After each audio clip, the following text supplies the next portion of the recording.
So to release my diaphragm, what I want to think about is I'm going to basically feel with my hands for where the upside down V is of my sternum. So I'm going to come to either side of that.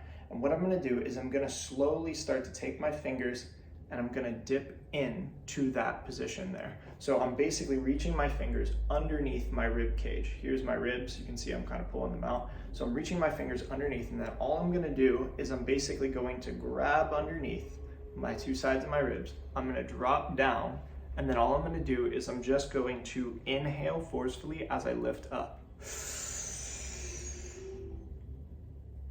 And then I'm going to reset, pushing in.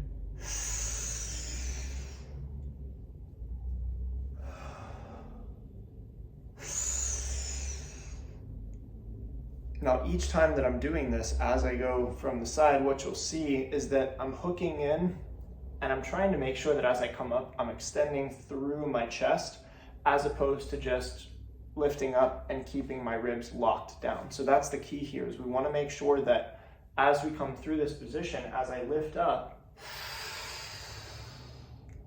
I'm really trying to lift my ribs up in space, almost like I'm picking them up and away from each other. So we're going to do that about 5 times, and then we're going to start to look at our postural positioning. Now with our postural positioning, the main thing that we want to think about is that I want to make sure that my hips are back and my chest is forward. A lot of times we'll kind of be like this, and what happens is we can't take a full breath because our ribs are not situated over top of our hips to allow ourselves to balance properly.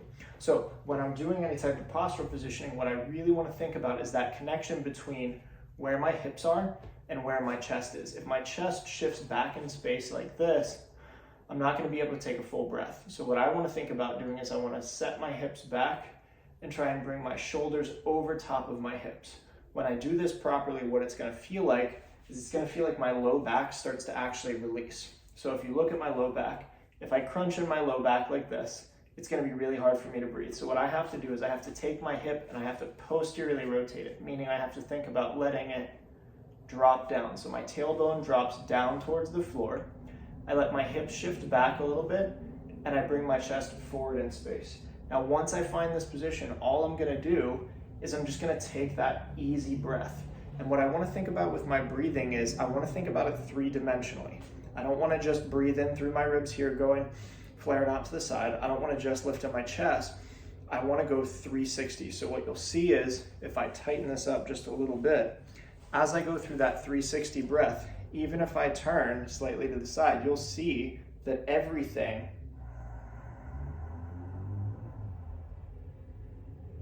expands equally. So as we find this connected position, we want to really think about trying to take that breath, relaxing the belly, sinking the weight down into the feet, lifting through the crown of the head, and we want to think about taking that breath 360. So feeling the entire 360 of the rib cage opening up. Now when I do this properly, I'll probably feel some releases in my spine if I have any type of compression. So once we do our diaphragm release, then we want to think about just trying to find that position and just breathing in through our nose, out through our mouth, trying to increase the amount of volume of breath that we can take.